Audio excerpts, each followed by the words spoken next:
Welcome to the first live video. I can see your comments. Before we start, if you find any issues with the audio, please let me know. This is the first time I do this live and I will work on the audio quality later, but for now I think this is okay. Also, I'm outside as you see, so I hope you don't hear any noise. I have the windows closed. So please leave me any comments if you... Let me open here the live chat. Here. So I can see your messages. If you have anything to say, you are welcome. Now, welcome to this first live session. In this way, if I find a lot of engagement today, I will continue to do live sessions. Before we start, can someone let me know if you can hear me well?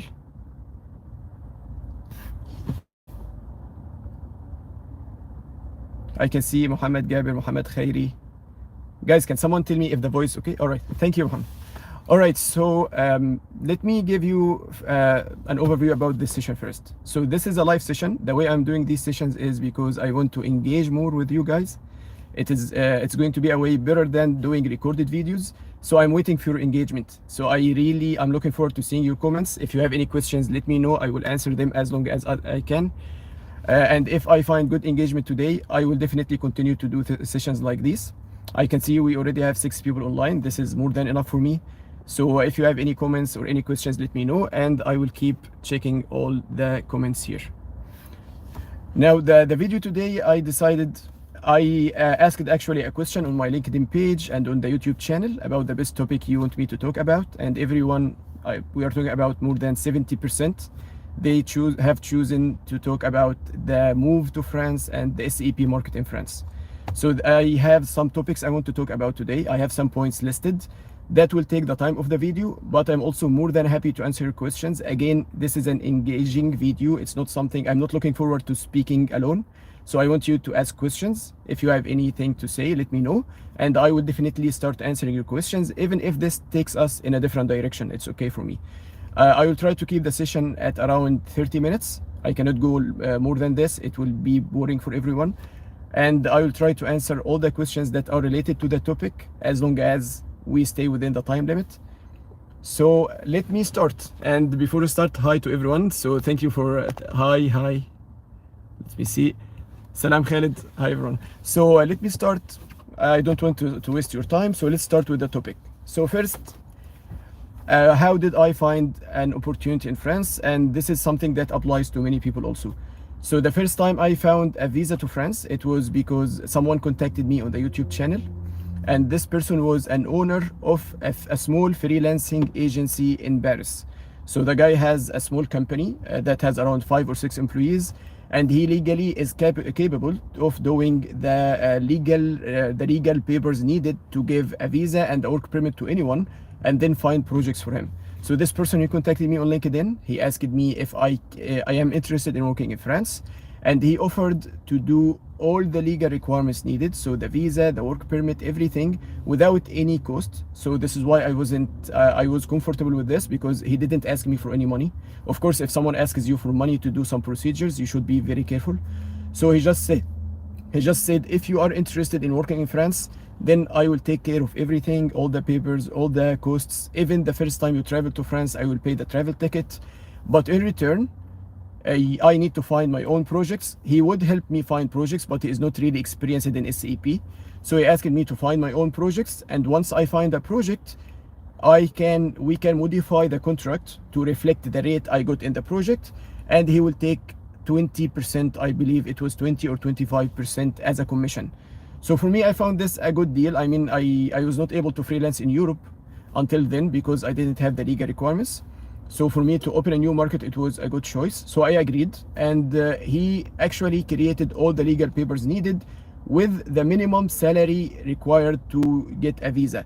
And this was 32,000 euros per year. So this is a very low number. If you are not familiar with Europe, this is a very low number, because this will net to, so if you divide by 12, you will get to around 3,000 something. Less than 3,000, and then with the taxes and everything in Europe, you can get with 2,000, for example. For a family, this is not enough, but this is only like the basic number we had in the contracts to be able to get a visa. And the visa he got to me was an employee visa. This is called salarié, visa salarié, and I will talk about the different types of visa later. So this is the weakest type of visa you can get to work in France. and it took around 2 or 3 months to get the visa. So it was a very long process, and I had no right to bring my family with me when I arrived in France. So this is the visa salarié. In any way, so he did this visa for me, and then I had the legal papers needed to work in France.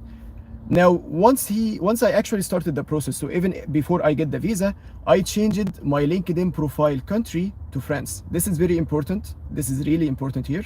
So I changed the LinkedIn profile country to France. And I have been doing videos since 2018. I did this move in, I think, at the end of 2019. So after 2 years of making videos. And until then, I have never received any opportunities for France. So I always got opportunities in Saudi Arabia, Egypt, and so on. Once I changed my LinkedIn profile to France, even though I was not in France yet, I started getting opportunities from France.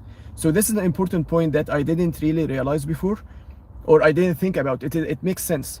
The recruiters, when they try to find someone for France, they search on LinkedIn with the country France. Even if they are able to bring someone from abroad, but it is very difficult to search internationally. So you have to put some filtration criteria. And normally when you are recruiting for a country, you start by looking in the country. So once I put the profile as in France on LinkedIn, I started getting many opportunities from recruiters, freelance recruiters, freelancing missions, and so on. And then one of them was a recruiter in the company I work in now. So this she approached me on LinkedIn first, and then asked me to give her a phone number. At this time, I was in Saudi Arabia, so I gave her my Saudi Arabian number, and she didn't mind calling me in Saudi Arabia. So she was aware that I'm not in France. And then when she called me in Saudi Arabia, we had a quick interview, and then she said, "Do you have visa in France?" I said, "Yes, I have visa salarié." And then she said, "No, if you get accepted by the company, we will completely cancel your visa, so we'll ignore it, and we'll make you another visa that has a higher category, we can say." So they actually they ignored that I have a visa completely. And then I found that they are actually they don't mind doing sponsorship. So even if I was completely in Egypt without no visa to France, they would sponsor the visa. But they were not able to find me until I changed my LinkedIn profile location to France. This is my own explanation. I actually didn't ask her how she found me, but I never received anything from France until I changed my location. So once I changed my location, I got approached by this recruiter. Then I did the interviews, and then I got accepted in the company. And then they created another type of visa. So the other type of visa is called talent passport or passportalo. And this one, to get, you need to have a package of at least 48,000 euros. And then it also qualifies for a blue card, carte blue. So blue card, if anyone has done some research on Europe, it allows you to work in different locations in Europe, but it has certain conditions. So the visa that they created for me was a talent passport blue card. And this one they actually created in only 1 week. So it took them only 1 week to get the visa. And it also gave me the right to get into the country from day one with my family. So there is a huge difference in the privileges you get according to the visa type. So this is how I found the opportunity in France. And because it is an international company, I work for Nokia. So international companies, they actually don't speak French or any specific language at work. They only speak English. So they didn't mind that I don't speak French at all. And here there is another question I receive a lot. Do we have to speak French to work in France? I would say yes. So the opportunity I got, I realized it was a very real opportunity. So it's not something that people get a lot. There are people who can find opportunities in English, as I did. But again, I found an opportunity on a client side. So I work for an international company in-house. I don't work on SAP projects for other customers. If you want to work on SAP projects for other customers in France, you have to speak French. This is, I'm telling you 100% sure, because I'm inside the market now. So if you'd like to work for Capgemini, Accenture, or any of the vendors in France, you have to speak French and English. Because normally they would get clients in France, and the clients in France, they like to speak French. So it makes sense that you need to speak French. But can you find an opportunity to get into France to start? I would say yes, if you find an opportunity in an international customer company where people are okay to speak English. So this is regarding the language requirement. The same applies also for other countries in EU, even in Germany and so on. I have many connections there. You can find an opportunity to get into the market in English for a client side, but then you need to learn the language if you want to work in vendor side and start doing projects in different customers. Now let's move to the second point, the visa types. So I already gave you like a small brief when I was explaining the process. So the visa types I'm aware of until now is the salarié, this is employee visa, and the second is talent passport. Salarié, from what I know, you have to, the package you get is between 32,000 euros per year and 48,000 euros per year. You can get a salarié. Then if you are higher than 48, you can get a talent passport, and then higher than 54, you get a talent passport blue card. Now the difference is huge. So salarié, it takes a lot of time, or employee visa, it takes a lot of time to get the visa. When you arrive, you have 1 year visa, and then after the 1 year, you can apply for renewal. And you don't have the right to get into the country with your family. And to do any procedure, you have to go to the government place. It's called préfecture. You have to go there, have an appointment, and then ask for the renewal or the new residency permit or so on. The other type of visa is the talent passport. Talent passport is much stronger. So when you get, first of all, it doesn't take a lot of time to get the visa at all. You can get it in Egypt. I got it in 1 or 2 weeks, and Egypt doesn't have a strong standing between the countries. I expect most countries to have the same time. So from 1 to 2 weeks to get the talent passport. Then from day one, you have the right to get into the country with your family. This is very important. So you don't have to worry about them traveling alone. And also, once you get into the country, you have a visa of 3 months. So once you get into the country, once you have the stamp, you have the right to apply for the residency permit. And they give you a residency permit of 4 years. This is the case in Egypt. I'm not a legal expert, but I believe this is the case for most of the countries. So you get a visa for 4 years. You get a titre de séjour or a residency permit for 4 years. Now, after the 4 years, you apply for 10 years. And also after 5 years, you have the right to apply for nationality.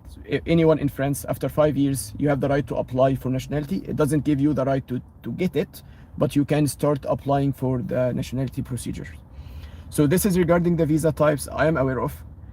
As you see, there is a salary limit. So if you are lower than 48,000, you will get the employee visa. If you are higher than 48,000, you can apply for talent passport, and carte bleue or blue card you get from 54,000. Now the other type, the next point I want to talk about is the contracting types. And this is a very important thing. It was very strange for me when I arrived in France. But before I move on, let me check the comments if there are any questions.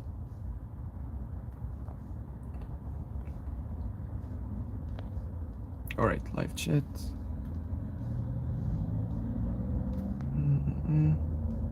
Let's see. Do we need to learn any linguistic to get deployed? So this is the question from Mohammed. Yes, as I told you. So to start, again, as I said, if you are working for a client side, international, normally you can find something in English, but this means you have to give up a lot of opportunities. If you want to work in a vendor side, then you have to speak French. How much experience expecting? Regarding what is the experience needed to travel to the country, there is really no rule. You can easily find an opportunity. It depends on the opportunities you can find, but there is no rule really. Thank you. All right, let me proceed with the second point. So the second point is the contract types, and this is very important when you are moving to Europe. So here there are mainly two types of contracts that I'm aware of, I see everywhere. The first one is something called CDD. So this is contract duration determined in French, but they are the same words. So CDD is duration determined. The other is CDE, so contract determination indeterminate. So this is something that is new to me. We never had this in Egypt. So let me tell you the difference between these two. So the CDD, so the determined duration, it means that when you sign the contract, there is a date for the end of the contract. So for example, I am hiring you for 2 years. After the 2 years, your contract is over and you have no right to stay in the company. We can then decide on a new contract or so on, or renewal. So for me, this is similar to what we have in Egypt, for example, because in Egypt, every year there is a renewal, and the company has the right to say, I'm not going to renew the contract. So this doesn't mean they are firing you. They just don't want to renew the contract to the new year. Now, so CDD is something like this. After the end of the contract, they can decide to finish the contract. So this is the duration, determined duration contract. And from my experience, if you are going to work for a company like the ones we work for, like Accenture, Capgemini, or a client side, an international company, you will be hired on a CDE, so contract determination indeterminate. This is the normal contract that everyone gets hired with when they work for a company permanently on a full time. So the CDE, the duration indeterminate, it actually means the company has no right to terminate you at all for life. And this is something weird, actually. So I never thought that something like this exists. So let me give you more details. When you sign a CDE, and this is the contract I have, this is the contract any connection I know who is in Accenture, Capgemini, or in any vendor, they have the same kind of contract.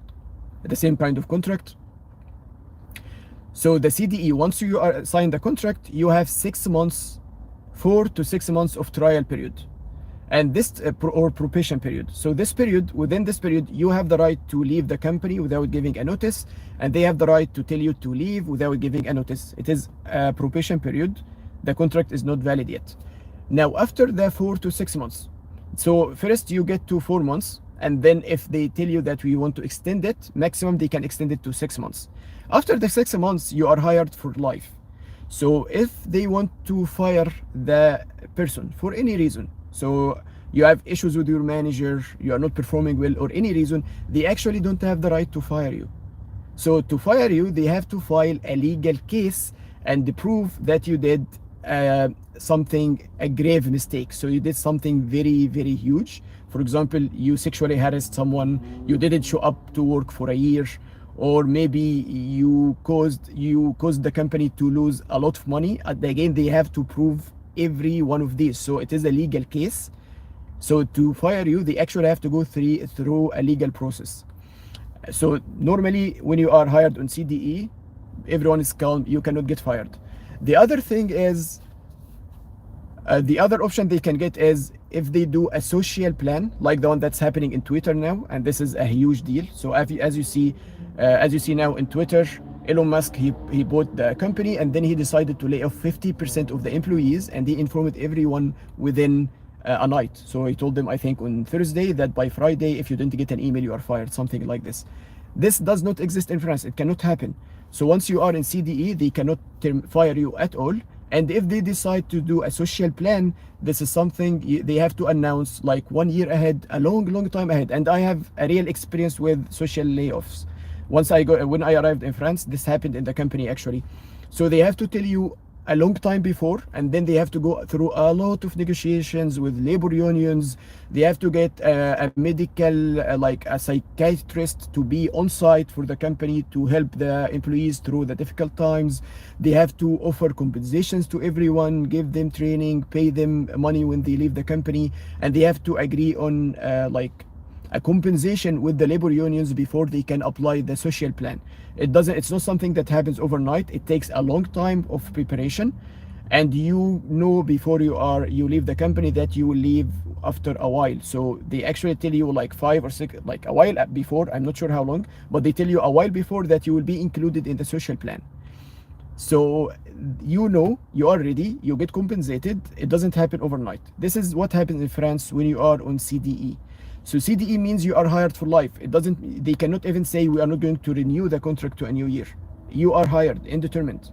So this is something very important here. This is why most of the people, when they get here, they feel safe in their jobs.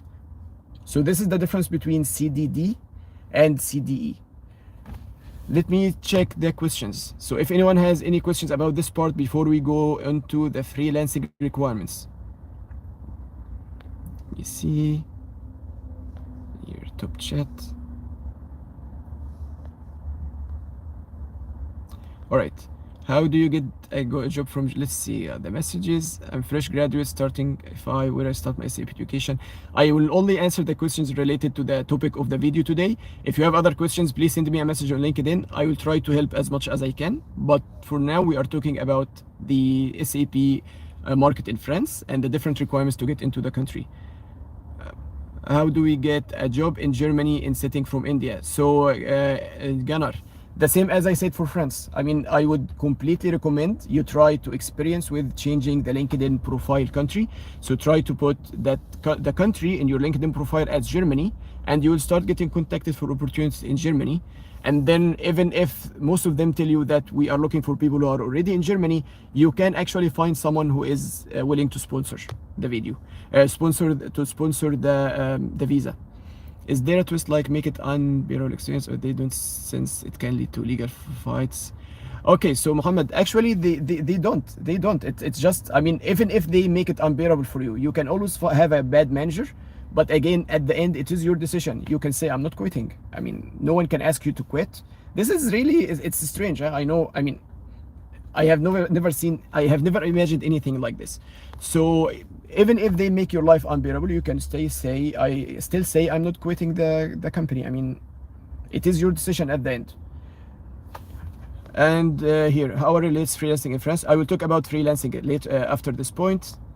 I'm like, okay, I will skip this one because you know the EG experience I thought will come after us. You did to get the chance. This was before making the video. All right. So yeah, I know what you mean, Muhammad, about the Egyptian experience. No, it's not like this. I mean, even if they try to make your life unbearable, as you said, it is still your decision to quit. No one can ask you to quit, and no one can fire you. Again, unless there is a social plan, and this is something they have to do a whole lot of negotiation and everything before. So yeah, I mean, we shouldn't be looking for job security this much. We are SAP consultants. We should be looking for exciting projects. But it is good to know that if you find a contract in France, you are hired and you don't have to worry every day whether something bad will happen. Especially at the time of COVID, this was very important. So the second thing I want to talk about. So yeah, last question before I move on. Has the videos helped me to get the chance? Yes, as I told you. So the first go to France was through someone who contacted me through the videos, and then I changed the country on my LinkedIn to France, and then I got the other opportunity. So I think the videos helped me find the opportunity somehow. It's always important to have an active, good online brand as a consultant. Now let's move to the second point because we are running out of time. So the second point I want to talk about is the freelancing in France. This is difficult because I have done freelancing in Egypt, Saudi Arabia. It was not as difficult as here. The point is, to freelance in France, you must have a legal commercial registration in France. This is why if you are outside Europe, it is very hard to freelance in Europe on site. You can freelance as like maybe online from another country. I don't know if someone was able to do this, but if you want to be a freelance SAP consultant in Europe, then you need a legal registration, a legal commercial registration in Europe, because they take the taxation laws very, very seriously. So to work as a freelancer in France, I will give you my exact experience about this topic because I've been doing some research. So you have three options. The first one is to register yourself as a freelancer. This is something they call auto-entrepreneur. And this is something for individuals. You can do it overnight. It takes like 1 or 2 days. You go online to a website, you register, and then they send you a commercial registration number. Very easy, very simple, very straightforward. Doesn't require any legal knowledge or anything. And it is made for individuals who want to freelance in France. So you just go to the website, you register, and then you get a registration number, and you can just go to Excel and create invoices. There is no like legal platform where you create your invoices and so on. And then when you do this, every quarter or every month, you have to pay 22% social cost. It's called cotisation sociale, so social expenses. This is like social coverage. You have to pay it to the government, 22% every month from whatever you get. Once you get paid, not the invoice. Once you get paid, you pay 22% every month or every quarter as you choose. And then at the end of the year, above this, at the end of the year, you also pay your taxes. The tax rate depends on your income. You can say, for example, from 10 to 20%. I cannot give you a number. It depends on every personal case. But so you can say that at least from any money you make, you will pay around 35% or maybe 32% on total. So 22% social cost and maybe 15%, 20%, or 10% taxes at the end of the year. So you pay around 35%, and this is a big deal because in Egypt, for example, until today, I know they are trying to enforce laws, but until today, if you freelance, you actually don't pay anything. So this is an important point. So the first way is you make this registration as a person, and then there are many limitations. I will not go into the details, but there are many limitations. If you exceed a certain income, you have to ask the customer to pay taxes, like value-added taxes and so on. I will not go into the details. The second way is something they call portage salarial. So this is like an employment gate, which means these are companies, this is a legal thing. These are companies that hire you because you want to work as a freelancer, and they make a full-time contract, a CDE. They make a CDE for you with a number, and then they can help you find projects, but they are not responsible to do. So you can find your own projects, and when you find a project, they modify the contract to reflect the project rate, and they take a commission. From what I heard in the market, it is between 5 and 10%, something like this. I'm not sure, but the idea is very obvious. So they make a contract, they hire you completely with a full contract, and then when you get your project, they just give you the rate, and they deduct their commission, and they modify the contract based on this. This is a completely legal thing that exists in France. It's called portage salarial. So this is the second option. The third option is to actually register a real company. So this is also something you can do. It is not difficult. Many people have this. It takes, from what I know, it takes around 2 weeks to get a company registered, and you do need an accountant. So this is a requirement that you have an accountant filing the reports for you every maybe month or quarter, I'm not sure, but you need an accountant to file your reports, and this is if you register a real company. And then there are many also details that I will not go into, but a real company, for example, there is no ceiling to the income you can make. You can deduct your charges. So if you buy a car or if you use your apartment to work from, you can deduct part of the rent from your expenses before you pay the taxes, and so on. So these are the three options available. So auto-entrepreneur, portage salarial, or you register a real company. These are the ways available to freelance in France. Without this, you will not be able to freelance, because whenever you get contacted by a recruiter who is looking for a freelancer, they cannot just invoice you as a person. This does not exist in Europe. You must have a legal commercial registration, so everyone pays the taxes. It is very strict here, which is completely different from, for example, Saudi Arabia, because Saudi Arabia you can get a business visit visa and then go and start working on projects, and then you get paid in Egypt, for example, because you will not have an account in Saudi Arabia because you are not a resident. You get paid in Egypt, and then in Egypt until today we don't really pay taxes as freelancers. It may change because now there are new laws, but I'm not sure if they are enforced yet. So this is the difference between France and Egypt, I believe. Let me go again through the comments. Okay, your videos helped. Yes, awesome. Thank you, Muhammad. The best approach for getting a job in France. So Gunnar, I told you to. So the best approach, first of all, you need to get in France. You cannot work as a freelancer in France without actually having a work permit and a visa. So to enter the country, I would say you need to find a full-time contract first, and then get your sponsorship, get your visa, get into the country, get a resident permit. So the 4 years resident permit, and then maybe the 10 years, or apply for nationality or so on. And then after you get your resident permit, you can start looking if you can change your job and start working as a freelancer, or find a portage salarial, the companies that can make you work for them as a freelancer, and so on. But you need to get into the country first. This is why people in Europe work in Europe, and people outside Europe, they cannot actually work in this market. All right, and let's see what else. Does companies in France have any age limit criteria? Nothing that I'm aware of. I don't think there are any company anywhere in the world would have an age limit. All right, Mohammed, so regarding my profile, I don't see this related to the video. Let's keep this video about the French SAP market. Yes, one more question that I found before. So now we understand how we can freelance. what is the freelancing rate in France. So the freelancing, if you are a consultant who wants to freelance, you will ask me what is the minimum years of experience. This does not exist. There is nothing called you must have, for example, 5 years to be a freelance consultant. This does not exist. As long as you can find an opportunity and you can convince the recruiter and the customer that you are a good consultant, you can get it. Maybe you have 10 years of experience, but you fail the interview. Maybe you have 2 or 3 years, but you succeed the interview. There is actually no legal requirement of having a certain number of experience years to be able to freelance. So anyone can freelance if you can find the opportunity and if you can pass the exam.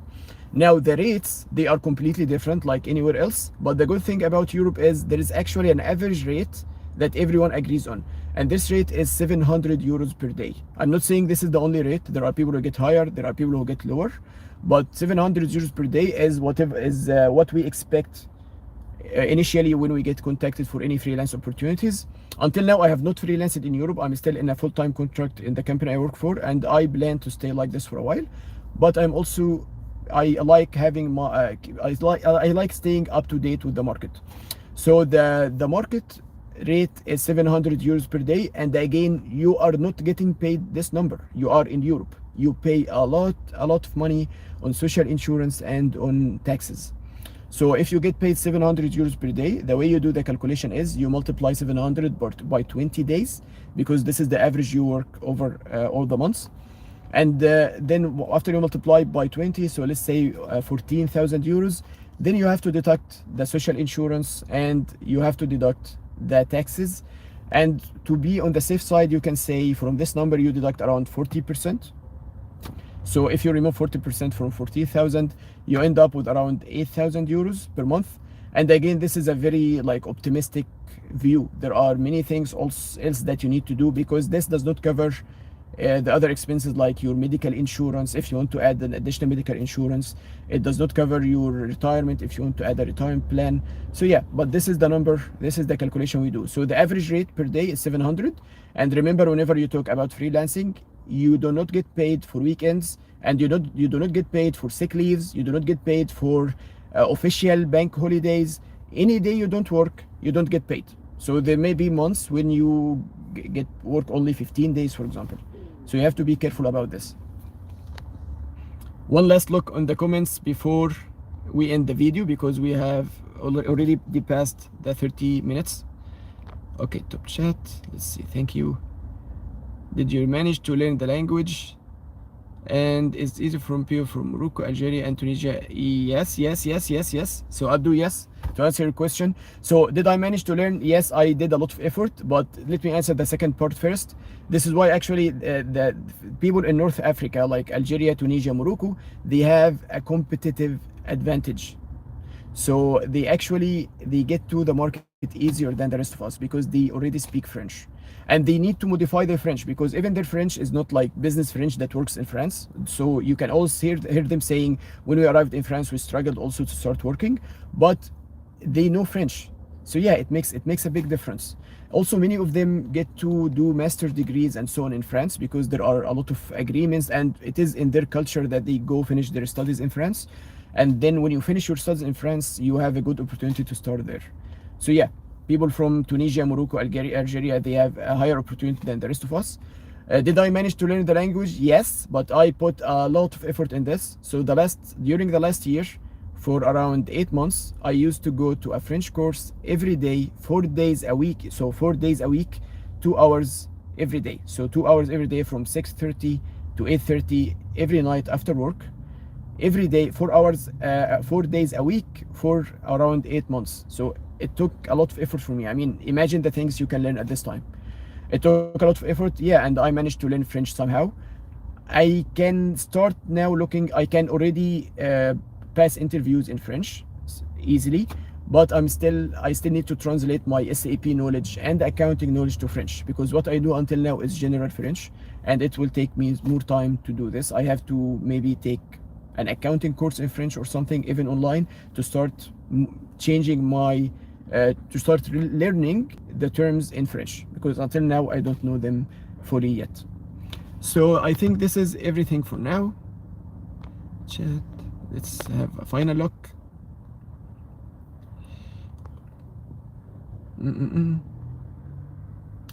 All right, guys, we do have to end the session. So last question, literally, really the last question this time, and then since there is a very good interaction, I'm very happy with this. Thank you guys for attending. I will try to do other sessions like this one. Question: I live in Nook. I'm a trainee learning SAP. Okay, is I have looking for SAP? Okay, so Rida, if you can contact me on LinkedIn, I will try to help you as much as I can because this is not related to our topic. All right, and this is all. And welcome Bilal to the membership. Thank you. All right, thank you everyone for attending. This has been really interesting for me. I'm really happy with your questions and your comments. The video will still be available after the live, so you can always check it and share it with others if you want. And yeah, I will definitely continue making other live videos, inshallah. So maybe next week I will do another one. I will also leave another poll for the topic we should discuss. Thank you everyone for joining and for watching, and thank you for commenting, and I'll see you again soon. Thank you. Bye.